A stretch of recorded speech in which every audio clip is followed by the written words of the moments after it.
Est-il déjà arrivé de sortir d'une réunion en vous disant « J'ai tout expliqué, argumenté, détaillé, mais personne n'a vraiment écouté ». C'est une sensation frustrante, ce sentiment d'avoir parlé dans le vide, de voir vos idées glisser sur les autres, comme de l'eau sur une toile cirée. Et puis, à côté de ça, vous avez l'image de Thomas Shelby. Dans une pièce remplie de tension, où les égos s'affrontent et les voix s'élèvent, il se lève. Il ne crie pas, il murmure à peine 3 phrases, et un silence de plomb s'installe. Boum, tout le monde se tait, suspendu à ses lèvres. La question n'est pas de savoir s'il est le plus intimidant physiquement. Ça, c'est pour le spectacle, c'est la façade. Le véritable pouvoir de Shelby ne réside pas dans la menace, mais dans le contrôle. Ce sont ses habitudes, ses micro-comportements, qu'il applique avec une précision chirurgicale, presque en pilote automatique, qui lui confère cette aura. Et la bonne nouvelle, c'est que ces habitudes ne sont pas des super-pouvoirs. Ce sont des techniques, des stratégies que n'importe qui peut observer, déconstruire et s'approprier. Vous pouvez commencer à les intégrer dans votre propre vie bien avant le dîner de demain.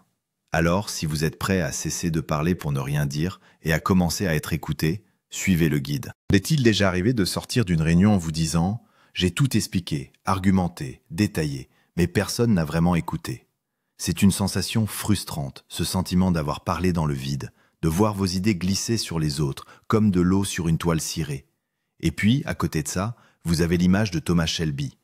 Dans une pièce remplie de tension, où les égos s'affrontent et les voix s'élèvent, il se lève. Il ne crie pas, il murmure à peine 3 phrases, et un silence de plomb s'installe. Boum, tout le monde se tait, suspendu à ses lèvres. La question n'est pas de savoir s'il est le plus intimidant physiquement. Ça, c'est pour le spectacle, c'est la façade. Le véritable pouvoir de Shelby ne réside pas dans la menace, mais dans le contrôle. Ce sont ses habitudes, ses micro-comportements, qu'il applique avec une précision chirurgicale, presque en pilote automatique, qui lui confère cette aura. Et la bonne nouvelle, c'est que ces habitudes ne sont pas des super-pouvoirs. Ce sont des techniques, des stratégies que n'importe qui peut observer, déconstruire et s'approprier. Vous pouvez commencer à les intégrer dans votre propre vie bien avant le dîner de demain. Alors, si vous êtes prêt à cesser de parler pour ne rien dire et à commencer à être écouté, suivez le guide. Observez attentivement n'importe quelle scène de négociation dans Peaky Blinders. Un rival, un partenaire commercial ou même un membre de sa propre famille commence à perdre patience, à hausser le ton, à déverser son flot d'arguments chargés d'émotions. Face à cette explosion, Tommy fait quelque chose de profondément contre-intuitif.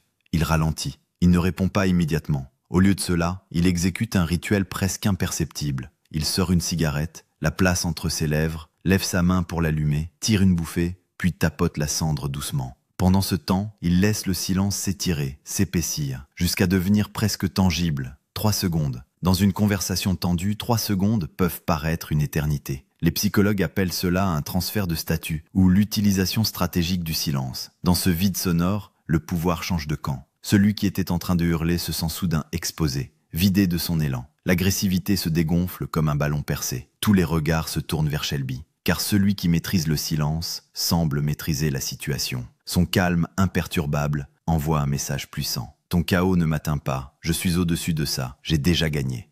Et cette technique n'est pas réservée à un chef de gang de Birmingham. Vous pouvez l'appliquer dès votre prochaine discussion animée, que ce soit au bureau, en famille ou avec des amis. Quand la conversation s'envenime et que votre premier réflexe est de couper la parole, de vous défendre, de rétorquer immédiatement, retenez-vous, faites une pause. Comptez silencieusement dans votre tête. 1, 2, 3, tout en maintenant un contact visuel calme et direct. Ne baissez pas les yeux, ne tripotez pas votre stylo. Ancrez-vous dans le sol, respirez profondément mais discrètement. Ce n'est pas un silence passif ou gêné, c'est un silence de contrôle.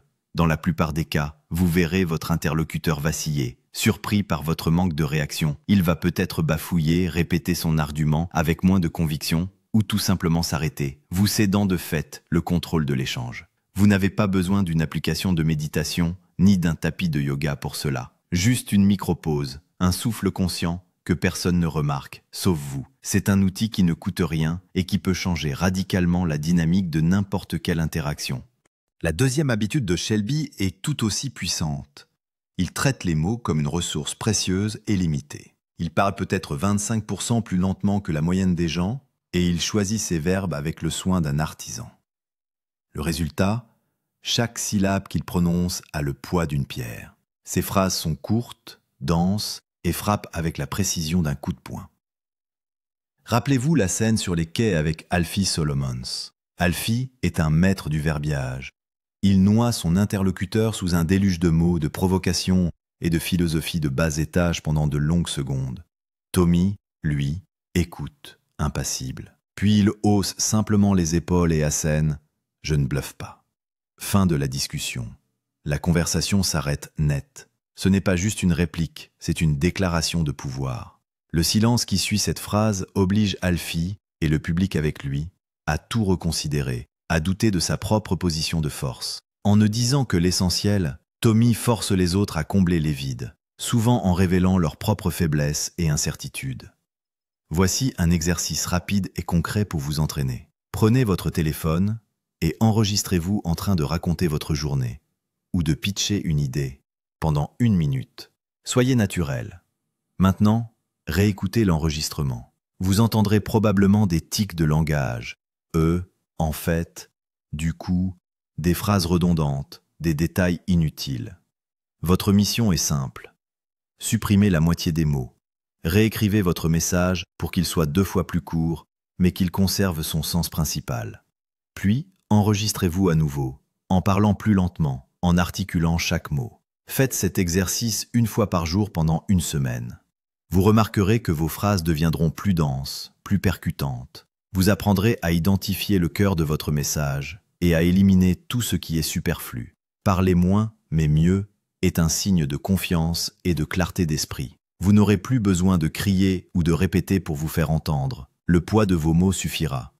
La 3e habitude est la plus stratégique, et c'est peut-être celle qui distingue véritablement un simple manager d'un vrai leader. Thomas Shelby ne joue pas pour le gain de la semaine prochaine. Il joue pour la décennie à venir. Souvenez-vous, dans la saison 4, il y a des moments où il refuse de l'argent facile, des contrats qui pourraient rapporter gros immédiatement. Pourquoi? Parce que ces opportunités auraient sali le nom des Shelby, compromis une alliance future ou fermé une porte pour plus tard. Perdre une bataille ne le dérange pas s'il sent que cela le positionne pour gagner la guerre. Pour lui, la réputation est un actif bien plus précieux que les revenus à court terme. La réputation construit la confiance, et la confiance est le fondement de l'empire qu'il bâtit. Cette capacité à privilégier la vision à long terme est la pierre angulaire de son leadership. Cette approche est directement applicable à nos propres vies, professionnelles comme personnelles. Ce soir, avant de vous coucher, prenez un simple post-it et un stylo. Écrivez cette phrase. Dans 5 ans, je veux être connu comme, et terminez-la. Soyez précis, ne mettez pas riche ou heureux.